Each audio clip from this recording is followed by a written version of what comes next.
Hi, I'm John Stevenson, and we're going to be looking at the birth narratives of Jesus in our continuing study of the life of Christ.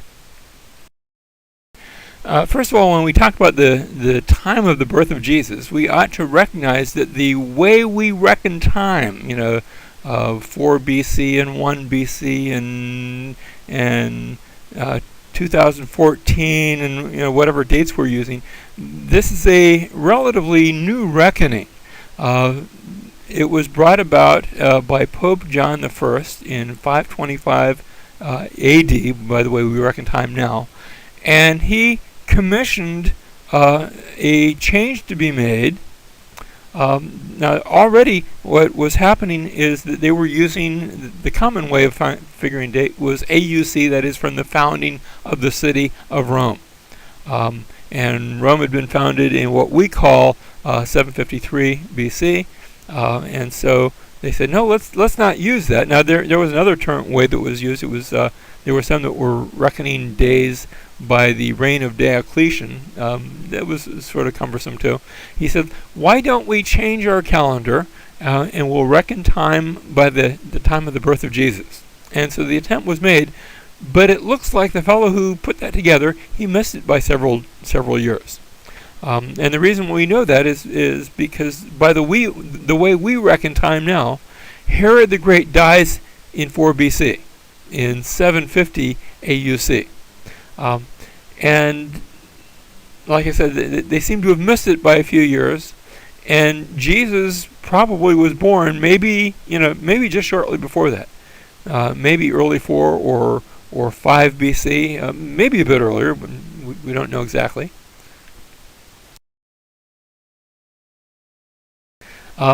The death of Herod, as we said, is 4 BC. He had began his reign. He had been declared king of the Jews by Rome in 40 BC, but if you remember when we talked about that, he was given a Roman legion, and it wasn't until 37 BC that he actually regained control over Palestine, as the Romans like to refer to it.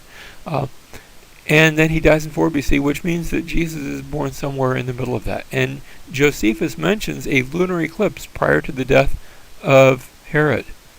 And that helps us to pinpoint that 4 BC. It helps us to figure out exactly when that took place. So that Luke begins, and I'm bypassing right now for the purpose of our study the announcement of the birth of John the Baptist. That takes place in Luke chapter 1. But Luke chapter 2 begins. Now in those days a decree went out from Caesar Augustus. We know him in history as Octavius. That was his given name, but he had changed his name when he found that he was, at the death of Caesar, he found out that he had been made the adopted son of Julius Caesar, and so he changed his name to Julius Caesar. And so we refer to him as Caesar, and then his title Augustus. And a decree went out from Caesar Augustus that a census be taken of all the inhabited earth. This was the first census taken while Quirinius was governor of Syria. Now, at this point, we have a historical issue. And that's regarding the census of Augustus. You see, this is Gaius Octavius Augustus. Now, that's how we refer to him. We're trying to contrast him with Julius Caesar. Although remember, he had actually taken the name Gaius Julius Caesar, and that's what he called himself. And then Augustus was the additional title. This was Augustus, of whom he had actually said, I found Rome brick and left her marble. He took the Roman Empire and turned it into a real empire, not through force of arms, but through administration. And part of that, his administration, was things like this census. Under him we have what's known as Pax Romana, the peace of Rome, where Rome is largely, not completely, but largely at peace once he has secured the empire.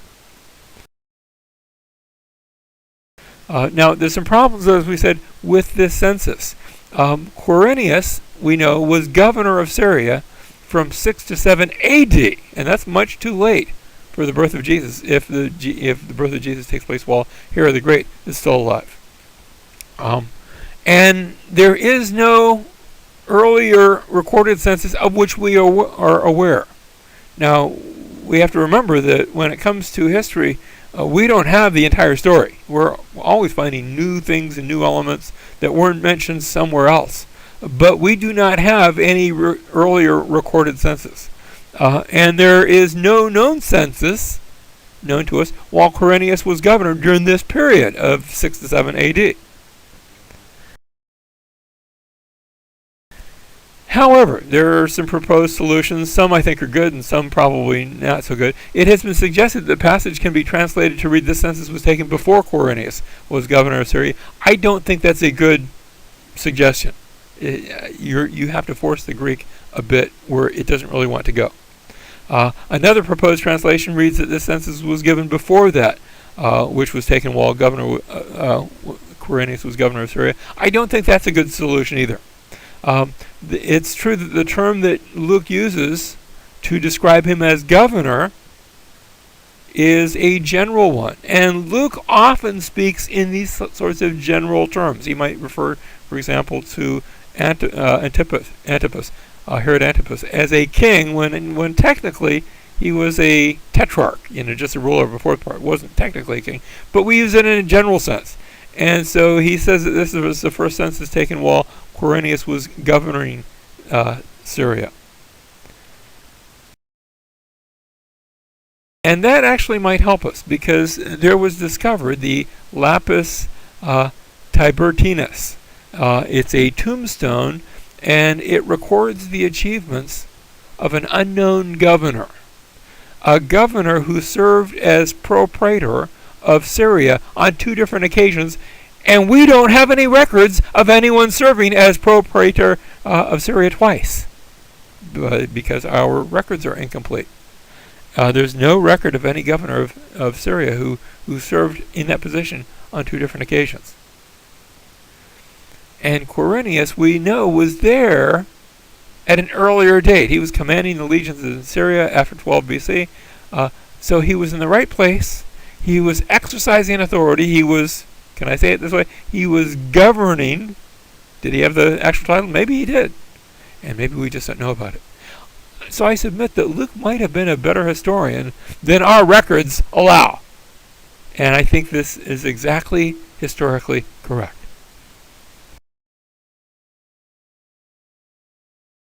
Well, we go on to read that Joseph also went up from Galilee, from the city of Nazareth, to Judea, to the city of David, which is called Bethlehem.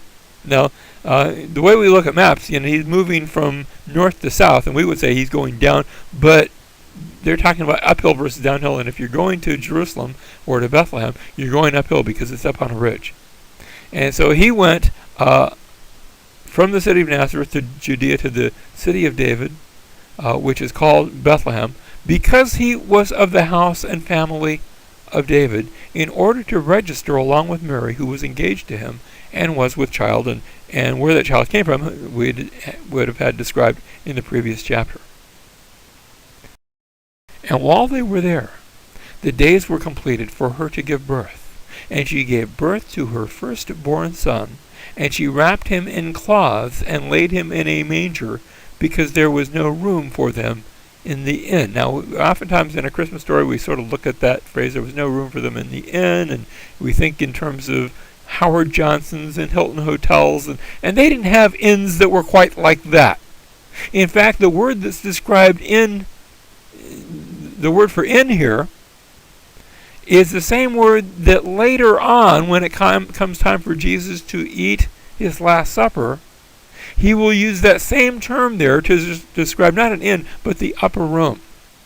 There was no room for them in the room, in the guest room. After all, if you're going back to Bethlehem because that's where your family ties are located, then you would expect to find some place, not in a Howard Johnson's or Holiday Inn, but in the guest room, in the additional room of your family. The problem is that all the families are coming back, and there's just no room.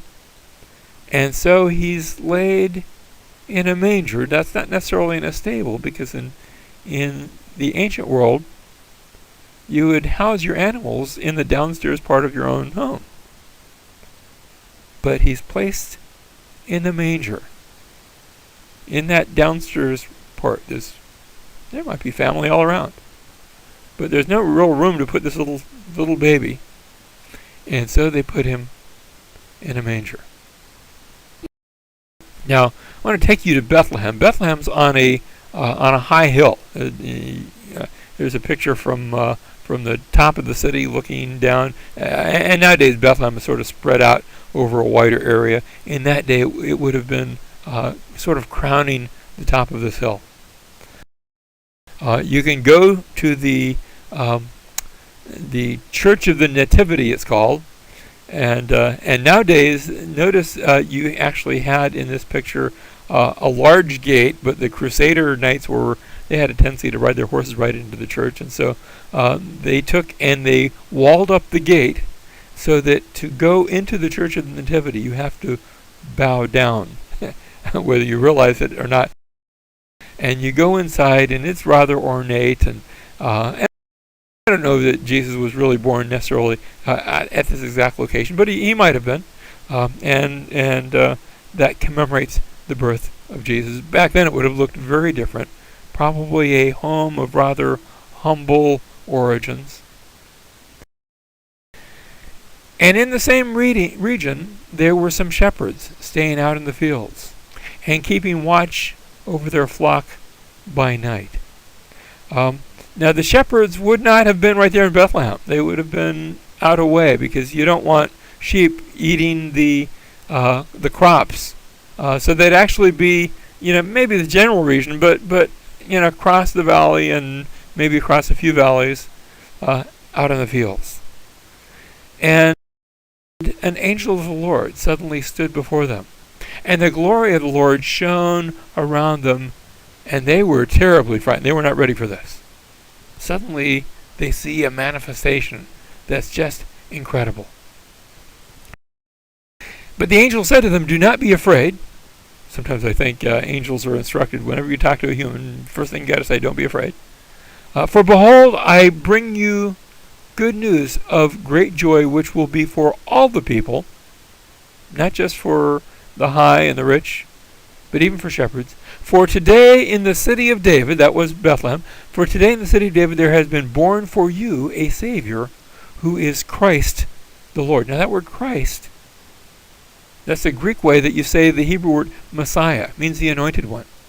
And that has implications, because there was promise in the Old Testament, this one who would come, who would be the anointed one, anointed with God's Spirit, who would be the Messiah, who would do something special for God's people. And here he has been born for you a Savior who is Christ, and not just Christ, Christ the Lord.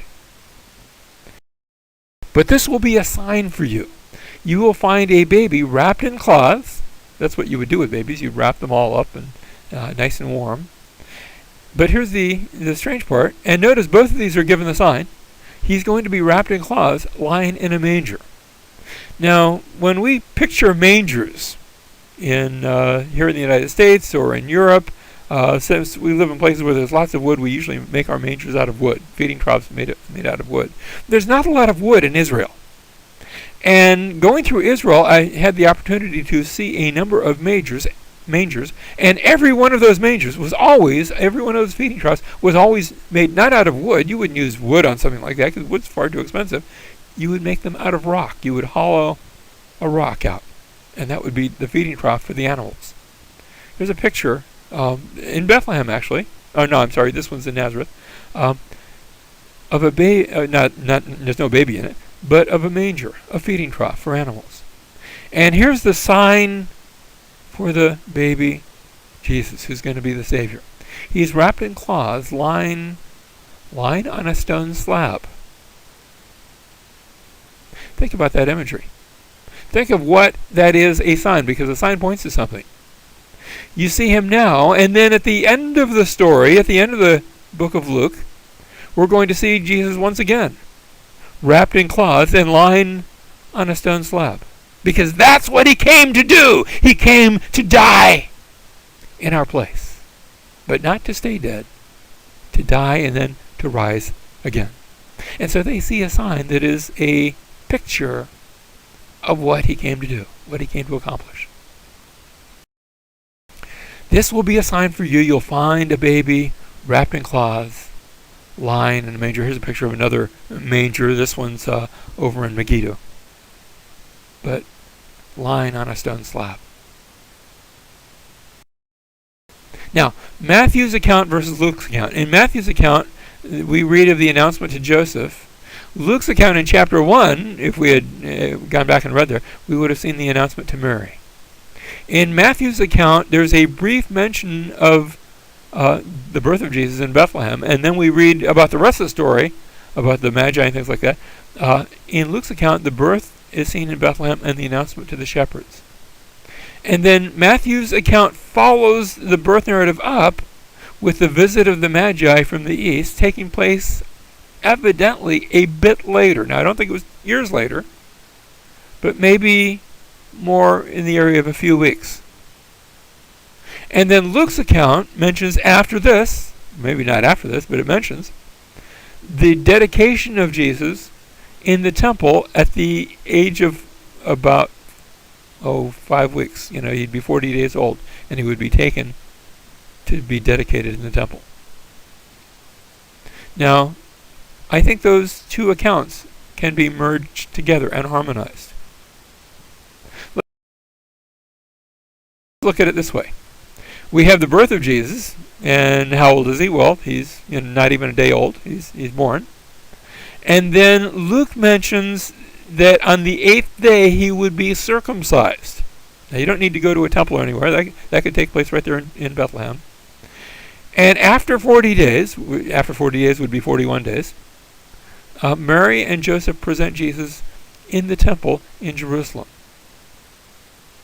And then sometime after that, in fact, it might have been that very evening or the next day. But after 41 days, we have the Magi who come to Herod, and they're looking for the king of the Jews, and he's going to send them to Bethlehem. And then after that, there will be a call to go out and find that baby and put him to death, but he will have escaped down to Egypt. Let's look at the story. Matthew chapter 2, verse 1, talk about how Magi from the east arrive in Jerusalem. And if you went east of Israel, you have to go across the desert first, you had the kingdom of the Parthians. These were the arch enemies of Rome. And Magi, when you say Magi, that's just not a pretend people. That's not like a once upon a time there were these magical people. But the Magi, we know something about them. They were an ancient order of priests from Parthia. And furthermore, they were monotheists. They believed in one God. And one of the duties by now of the Magi is that it was their duty to appoint the kings over Parthia, just like, beginning in 800 AD, where the Pope would put the crown on the head of Constantine. So the Magi would actually put the crown, they would appoint the king of Parthia. That was one of their religious duties. And here they are coming now to Jerusalem to appoint a king. These are the same Parthians who had fought Herod the Great in 40 BC and had driven him from the land, and against whom he had to come back and take the land with the power of Rome behind him. And here they are back again. Now, there's not armies of them, but we're not told how many there are. We're told Magi from the east. Sometimes we think in terms of 3 wise men, but the Bible never says there's 3. It just says there's 3 gifts. And they're coming back, but they're coming back from Parthia. And when Herod hears about this, we read in chapter 2, verse 3 of Matthew, he was troubled. And when Herod got troubled, all Jerusalem got troubled with him, because Herod could do some bad things. Herod was known for doing some very terrible things.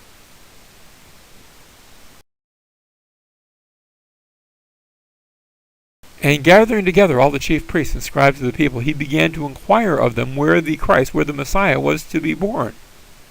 And they knew the answer to that. They said to him, in Bethlehem of Judea, for so it has been written by the prophet. And now they're quoting Micah chapter 5, verse 2. And you, Bethlehem, land of Judah, are by no means least among the leaders of Judah, for out of you shall come forth a ruler who will shepherd my people Israel. That was the prophecy.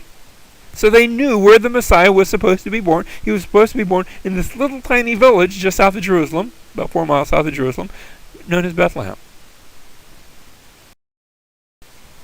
And then Herod secretly called the Magi and ascertained from them the time the star had appeared. A star had appeared. It's been noted that there was a conjunction of planets a few years before the death of Herod. Did this have anything to do with the star? I don't know. But it is interesting to note that there were things that were taking place in the sky that were rather unusual, that would have, maybe been seen as of special significance. And Herod finds out when the star had appeared, and he sent them to Bethlehem, saying, "Go and make careful search for the child, and when you have found him, report to me, that I too may come and worship him." Now, he didn't want to worship Jesus. He wanted to put Jesus to death. This is a plot. He is pretending to be one thing when he is really quite another. And they go on their way, and they come to Bethlehem. And having heard the king, they went on their way, and lo, the star which they had seen in the east went on before them, until it came and stood over where the child was. That doesn't really sound like a conjunction of planets. That sounds like something a bit more. Verse 10, when they saw the star, they rejoiced exceedingly with great joy. And they came into the house. Now, that doesn't mean that, he's not still lying in a manger. I mean, he could have been, or maybe there's more permanent dwellings. Can't really say.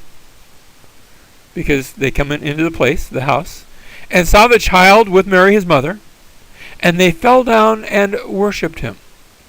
And opening their treasures, they presented to him gifts of gold and frankincense and myrrh.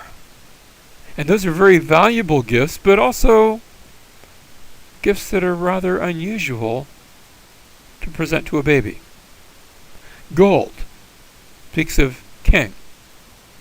Frankincense, the incense idea, sweet-smelling things that are used for worship, speak of his ministry of a priest. And myrrh. Myrrh was also a valuable commodity, but it was used, among other things, it was used for burial practices. Perhaps speak to his death and sacrifice on our behalf.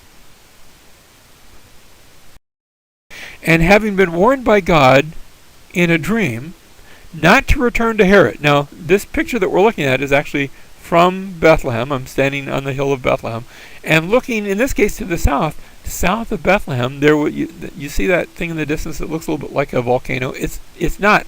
It is not a natural protuberance. It is actually the ruins of a fortress called the Herodium, one of the fortresses of Herod, who had this chain of fortresses all throughout his land to just sort of keep an eye on things. And here they are, under the shadow of Herod's fortress. But they are warned by God in a dream not to return to Herod, and so they departed for their own country by another way. And they escape the clutches of Herod. Now, when they had departed, behold, an angel of the Lord appeared to Joseph in a dream. And this isn't the first dream he's had. We see where he had been given a dream earlier about who Jesus really was, here in Matthew's account. And the angel of the Lord appeared to Joseph in a dream, saying, "Arise and take the child and his mother, and flee to Egypt, and remain there until I tell you, for Herod is going to search for the child to destroy him." And Joseph does that. Here's another picture of that Herodium, that fortress. Actually had a big built-in swimming pool down below. That fortress of Herod's, known as the Herodium. And Herod seeks to murder the child, and we read that Joseph arose and took the child and his mother by night, and departed for Egypt, and was there until the death of Herod, that what was spoken by the Lord through the prophet might be fulfilled, saying, "Out of Egypt did I call my son." Now, that's a prophecy from Hosea that is actually doesn't really appear to be a prophecy when you read it in its context. It looks like it's talking about Israel. But that's the very point. The things that are true of Israel would also be true of Israel's Messiah, including the fact that he comes out of Egypt, just like Israel came out of Egypt.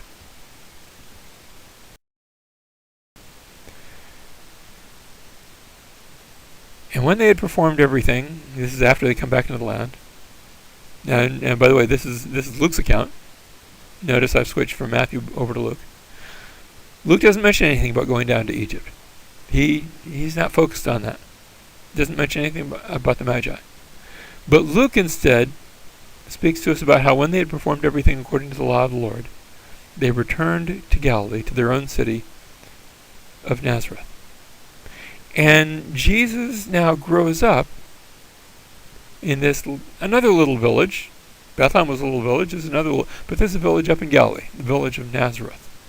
The picture here you're seeing is of there's some folks that were in Nazareth that they took a section of Nazareth. Nazareth today is sort of a larger city. Back then it was a little village. And what they did is they restored it to what it would have looked like in Jesus' day.